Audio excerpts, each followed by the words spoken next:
You're not going to believe this.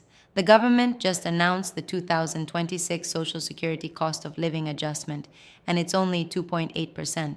I know it sounds small, but wait until you see what that actually means for your check because by the end of this video, when I show you what could have been done differently and what might still be coming, it's going to shock you. So stay with me till the end. Now, headlines are exploding. Outrage as seniors face meager Social Security boost, says one. COLA increase sparks fury, says another. The truth is many retirees are angry and rightfully so.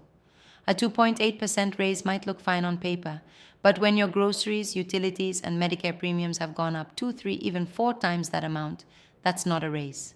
That's a loss. And look, I get it. You've worked 40, maybe 50 years, paid into the system every single month, and now you're told this small bump is supposed to help you keep up with inflation, but the inflation you feel isn't what they're measuring. The formula the government uses for COA, called CPI-W, tracks the spending of working urban employees, not retirees. That's right. They calculate your adjustment based on what 25-year-olds spend, not what you spend on prescriptions, healthcare, housing, or food. It's outdated and completely disconnected from the real lives of seniors. Comment your age and state. I'd love to know who's planning smarter out there, because the truth is this issue is hitting people differently, depending on where you live. Florida, Texas, California, all seeing cost spikes that make this COLA look like pocket change. And here's where it gets interesting. After the backlash, a respected senior advocacy group, one that's been fighting for retirees for over 3 decades, just announced a new proposal to completely reshape how COA works. Not a tweak, not a study, a real fix. They want to set a minimum annual COA increase so that no matter what the economy does, seniors never fall behind again. Sounds simple, right? But it's actually revolutionary because for the first time, it would protect your Social Security check from being eaten alive by inflation. I've been digging into this plan and I'll tell you, this could change everything. But before I explain exactly how it would work, you need to understand why the current system is broken. And it's not just bad math, it's how the government decides whose costs matter. Let's unpack that because once you see what's really behind this 2.8%, 8%, you'll realize this isn't about politics, it's about fairness. Here's the thing, nobody at those press conferences will tell you that 2.8% COLA increase is built on an index that doesn't reflect your life at all. The government uses something called the Consumer Price Index for urban wage earners and clerical workers, or CPI-W. Sounds official, right? But here's the catch. Measures the spending habits of people who are still working. They track the cost of commuting, work lunches, transportation, things retirees don't even spend much on anymore. Meanwhile, what actually eats into your wallet? Medical care, prescription drugs, property taxes, rent, utilities, food, those are barely weighted in CPI-W. So, when inflation hits where it hurts for seniors, the formula looks the other way. That's why, over the last 20 years, COLA has averaged around 2.6%. While real inflation for older Americans has run much higher, you've been losing buying power almost every single year. And if you feel like your Social Security check doesn't stretch as far as it used to, you're absolutely right. The math proves it. Let's take Medicare, for example. Last year, the Part B premium jumped 8.7%. The year before that, almost 6%. Housing in some states up 10%. Groceries, eggs doubled, beef up 15% in some areas, electricity up nearly 12% nationwide. So, when you see 2.8% on your statement, that's not a raise. That's an illusion of progress and it's insulting. What really frustrates me is that this isn't new. Seniors have been telling Washington for decades that CPI-W doesn't work for them, and the sad truth, they know it. The Bureau of Labor Statistics even created a more accurate measure called CPIE. The E stands for elderly, which tracks inflation for Americans 62 and older. It weights healthcare, housing, and food much more heavily. Studies show CPIE runs about 0.2 to 0.3% higher each year than CPI-W. Doesn't sound like much, but over 25 years, that difference adds up to several $1,000s lost in benefits. Imagine you retired in 2000. If COLA had been based on CPIE instead of CPI-W, you'd have pocketed an extra $8,000 to $10,000 by now. That's real money. Money for medication, for heating, for staying independent. Instead, the system has been quietly shortchanging you year after year, all because it uses the wrong yardstick. And now, with inflation still higher than what Washington wants to admit, this tiny 2.8% feels like a slap in the face.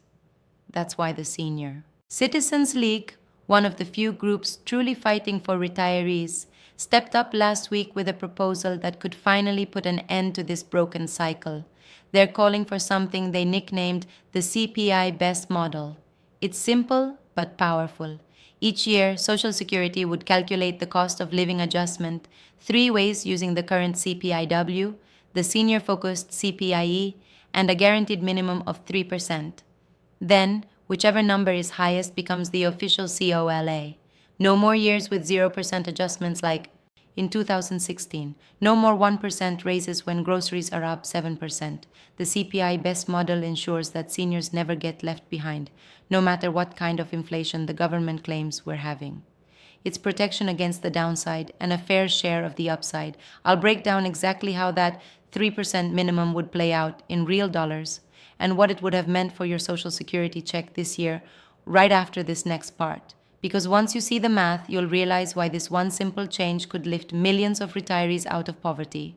Alright, let's talk real numbers, because this is where things get eye-opening. If that 3% minimum COLA rule had been in place for 2026, the average retiree receiving about $1,920 a month from Social Security would have seen their benefit rise by $57 more each month. That's $684 a year. Not enough to buy a new car, sure, but enough to cover 2 months of electricity or most of your Medicare Part D premium. For seniors living on a fixed income, that kind of breathing room means everything. Now imagine if this policy had existed over the last decade. Between 2010 and 2025, there were several years where COLA was below 2% and even 1 year at 0. If those years had been bumped up to 3%, the average retiree would have pocketed roughly $6,000 to $7,000 extra in total benefits. That's not fantasy. That's what the math shows. That's the difference between barely getting by and actually having a small cushion. And think about what that does on a national scale. There are over 52 million Americans collecting retirement benefits today. A guaranteed 3% COLA protects every one of them from the trap of low inflation years when Washington claims prices are stable while your rent and prescriptions keep creeping up. It's a floor under your income. Finally, a bit of predictability in a system that's been unpredictable for too long. Critics say this could cost the government billions, but here's the truth. Seniors have already paid in trillions. This isn't charity. It's fairness. You've earned this safety net through a lifetime of payroll taxes. And yet, when inflation bites, it's seniors who feel it first and recover last. You can't expect people living on a fixed income to tighten their belts when they already did that decades ago. And you know what makes this proposal so smart? It doesn't blow up the system. It doesn't change how benefits are calculated. It just changes which number gets used each year. The Social Security Administration already runs these calculations for CPIW and CPIE. All they do is add a safeguard, a minimum 3% raise when both indexes come in too low. In high inflation years like 2022's 8.7% bump, you'd still get the full number. In low inflation years, you'd at least get enough to stay afloat. Now, before you say that sounds too good to be true, remember the Senior Citizens League isn't some random think tank. They've been publishing annual COA forecasts, testifying before Congress, and tracking benefit erosion for decades. When they make a proposal like this, lawmakers listen. And word is a few members of Congress are already signaling interest in bringing it forward for debate. The question is, will it happen fast enough? Because every month that passes under the old formula is another month seniors fall further behind. I want you to really think about that. Each dollar that doesn't keep pace with inflation today is a dollar gone forever. In the final part, I'm going to show you what could make or break this proposal in Washington and what small steps you can take right now to protect your buying power even before any law changes. because you can't afford to wait for Congress to catch up. Now, here's the honest truth. The CPI-Best proposal might be the smartest fix we've seen in years, but Washington moves slow. Every election cycle, Social Security becomes a talking point. And then once the cameras are off, nothing really changes. But something feels different this time. The outcry over that tiny 2.8% increase has been loud enough to shake things loose. Senior advocacy groups, economists, even a few senators are saying it's time to stop pretending the math is working when it clearly isn't. Still, it's not going to be easy. The Congressional Budget Office already hinted that even a 3% minimum COLA could add billions to annual spending. But here's the argument that finally has weight. Those dollars don't disappear. When seniors have more money, they spend it back into their communities. They keep small businesses alive. They pay property taxes. They hire local help. They buy medicine. They live with dignity instead of anxiety.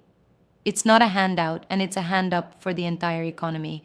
But we can't wait for Congress to suddenly grow a conscience. You've got to stay informed and you've got to speak up. When agencies open comment periods or when your local representative holds a town hall, show up or even just send an email. Let them know the 2.8% isn't cutting it. Because when thousands of voices say the same thing, lawmakers start to listen. And they are listening right now. In the meantime, there are small ways to fight back. Review your Medicare plan during open enrollment. Even a small switch can save you hundreds. Track your spending for a month and find where prices hit hardest. That data helps you adjust before the next squeeze. And don't underestimate community. Talk to neighbors, local senior centers, anyone sharing the same frustrations. Information spreads fast when people help each other instead of waiting for Washington to do it. If this new CPI-Best system passes, and I genuinely think it might, it won't just fix the math. It'll restore something deeper, trust. Because after decades of paying in, you deserve to know that the system won't quietly let your buying power disappear. You deserve stability, predictability, and a retirement that actually feels earned. And if you've made it this far, you're already ahead of most. You understand what's broken, you understand what could fix it, and you care enough to stay informed. So here's what I'll ask. Stay connected. I post updates every week on what's changing in Social Security, Medicare, and inflation. If you want to make sure you don't miss the next major shift, hit that subscribe button before you go. That's how we keep this community strong, informed, and one step ahead of the headlines. Because what's coming next, if this proposal moves forward, could finally be the change every retiree has been waiting for. And trust me, you'll want to see it the moment it happens.